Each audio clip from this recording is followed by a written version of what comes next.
네, 이 긴급재난지원금이 국무회의 의결에도 불구하고 전 국민 지급을 하냐, 70%만 줄 것이냐, 아직도 시끌시끌합니다. 자, 우리나라 소식을 전해드리기에 앞서서 일본도 비슷한 논란이 일고 있습니다. 자, 아베 총리가 원래는 우리나라처럼 어려운 그 계층에게만 돈을 주겠다고 했다가 논란이 일자 전 국민한테 10만 엔, 113만 원 정도를 지급하겠다라고 입장을 바꿨는데도 논란이 수그러들지 않고 있다면서요? 맞습니다.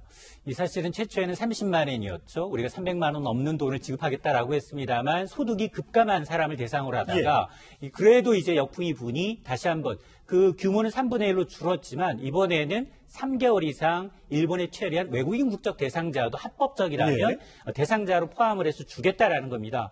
자, 그러다 보니까 사실은 이러기 위해서는 지금 그동안 이제 코로나 대처도 좀 미숙했고요. 그리고 내부적으로도 지금 굉장히 아베 정부의 지지율이 계속 떨어지고 있다라는 걸 보편적 복지로 타개하려고 하는 게 아니냐라는 의혹을 사고 있는 상황입니다. 거기에다가 지금 구설수 오르고 있는 게 전반적으로 보면 일본의 사회적 거리두기가 잘 이제 유지가 되고 있지 않고 오히려 한국을 추월할 정도로 확진자 수가 급증하다 보니까 정말 그동안은 이제 올림픽을 사수하기 위해서 그쪽에 중점을 뒀다면 다시 한번 이제 민심을 다독거리기 위해서 지금 초점을 맞추고 있지만 이것마저도 굉장히 힘겨운 상황입니다. 결국은 이제 시기의 문제일 것 같습니다. 그 긴급재난지원금은 정말 적재적소에 지급이 돼야지만 국민들이 이 움츠러진 소비를 되살릴 수가 있을 텐데 일본의 경우에 확진자 수도 그렇지만 돈을 준다고 했다가 안 준다고 했다가 이게 늦어지고 있다 보니까 민심들이 들끓고 있는 건데 자, 우리나라에서는 어떤 일이 이뤄지고 있는지 한번 들어보시겠습니다. 긴급 재난지원금을 전 국민에게 지급하는 등 선거 기간 중 국민들께 드린 약속도 최대한 신속하게 실행을 하도록 해야 합니다. 정치권 일각에서 전 국민, 전 가구에 대해서 100% 전국 가구에 대해서 지원하는 일각의 지적이 있습니다만 정부로서는 현재 설정되어 있는 소득가의 70% 지원 기준이 그대로 유지될 수 있도록 노력하겠습니다. 자, 김태현 변호사. 일단 여당에서 총선에서 승리했고요. 또 여러 가지 그 선거운동 등을 통해서 얘기에 내뱉어놓은 말이 있기 때문에 100% 지급을 관련해서는 아마 정부와 여당이 밀어붙일 가능성이 있다고 보는데 어떻게 생각하세요? 정확히 말하면 여당은 말씀하신 대로 총선에서 본인들의 한 얘기가 있기 때문에 그 이제 총선 압승한 다음에 말 바꾸면 지금 총선 전에는 그 얘기가 딴 얘기 다 준다고 그랬다가 압승하고 나니까 말 바꾸냐?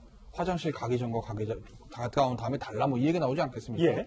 그냥 그런 부담이 있으니까 이해찬 대표는 이제 원래대로 본인들이 얘기했던 거 하려고 그러는 거고 정부의 홍남기 경제부총리는 뭐 기획재정부가 당연히 그렇듯이 예산의 문제가 있고 국가 재정의 문제가 있으니까 기존에 결정된 70% 이거 하는 건 아니겠습니까? 어디까지나 사실은 그 정책의 집행은 이제 여당이 아니라 정부가 하는 거니까요. 그렇죠. 뭐 당정적 한 몸이라고 하지만 엄밀히 말하면 당과 이제 정원 좀 분리되어 있는 거니까요. 그런데 홍남기 경제부총리 말이 재밌어요. 보시면 소득하의 70% 지원 기준이 그대로 유지될 수 있도록 노력하겠습니다. 소득하의 70% 기준 그대로 갑니다가 아니라 그대로 우리가 원래 70%만 준다고 했으니 그대로 노력하겠습니다.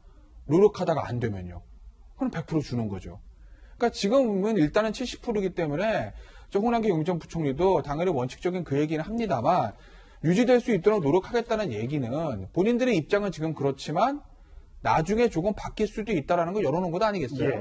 그래서 결국 이거는 뭐 당정적 한 몸이라고 하니 청와대에서 이건 뭐 결정할 문제 아닐까 싶어요. 이거는 무슨 뭐 홍남기 경제부총리가 여당의 요구를 무시할 수 있는 것도 아니고. 그렇겠죠. 여당도 아무리 뭐 총선 공약이긴 하지만 국가 재정 상태 무시하고 또 밀어붙일 수 있는 문제도 아니기 때문에 이건 뭐 청와대에서 결정하겠죠. 결국은 이게 추가로 더 30%한테 더 주려면 한 7조 원 정도의 재원이 더 필요한 거지 않습니까? 맞습니다.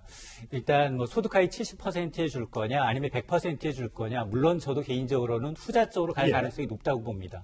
당장 내일입니다. 당정청 회의를 통해서 의견을 조율할 텐데 가장 문제가 되는 건 과연 그 재원을 어디에서 조달할 거냐입니다. 홍남기 경제부총리는 적어도 이제 8대2로 중앙정부가 부담을 한다면 지금 나와 있는 소득하위 70%의 경우에는 7조 6천억 원만 기존에 갖고 있는 예산에서 전용해서 쓰겠다라는 거였고 그러니까 빚을 내지 않겠다라는 얘기지만 그러나 여당안 100%로 간다면 무려 이제 13조 원입니다. 여기 한 이제 6, 7조 원 정도를 빚을 내야 되는 상황이기 때문에 이 부담이 있어요. 근데 야당이 선거 과정에서 불쑥 전 국민에게 1인당 50만 원씩 무려 25조 원 이제 여당이 얘기한 것보다 2배 가량 더 많은 이제 이 공약으로 내세웠기 때문에 사인강으로 따지면 200만 원이죠. 그렇습니다. 네. 물론 지금 컨트롤 타워 부재예요, 야당이. 그런데도 불구하고 아마 당정청은 이제 100% 4인 가구 기준 예. 100만 원으로 갈 가능성이 굉장히 높습니다. 자, 물론 현금을 주는 건 아닙니다. 상품권이나 체크카드 등등을 지급하겠다고 하는데 일부 지자체, 서울시나 경기도에서는 이미 상품권 등등이 지급이 되고 있습니다. 과연 어디서 어떻게 쓸 것인가 주로 뭐 3개월 안에 쓰라고 하는데 이걸 놓고도 지금 논란이 일고 있는 게 깡 할인 발행이 이루어지고 있다고 합니다. 그 목소리를 준비했는데 들어보시겠습니다. 단지 그냥 큰 백화점이나 뭐 이런 데서는 쓰면 안 된다 그 정도 알고 상상을 모르는데 미안하잖아요. 가게 가서 이거 써도 되나요? 연매출이 되나요? 뭐 이런 걸 물어볼 수도 없고.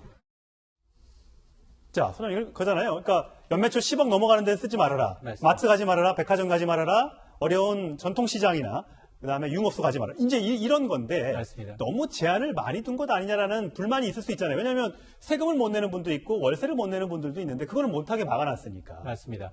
지자체 차원에서는 사실 두 가지 목적이 있어요. 소비를 늘려야 된다. 적어도 이제 2분기 내에 써야 되고, 그러니까 이제 지역 카드 내진 지역 화폐 상태로 발행을 하는데, 정말 동네에서 어려우신 자영업 하시는 분들한테 가서 써주십시오라고 하는데, 근데 실질적으로 이거 봐주신 분들은 이게 정말로, 나는 대형마트에 가서 구비할 거 구비해야 되는데 꼭 옆에 가서 살 게 없다라는 겁니다. 예. 그러다 보니까 중고 온라인 사이트에는 깡.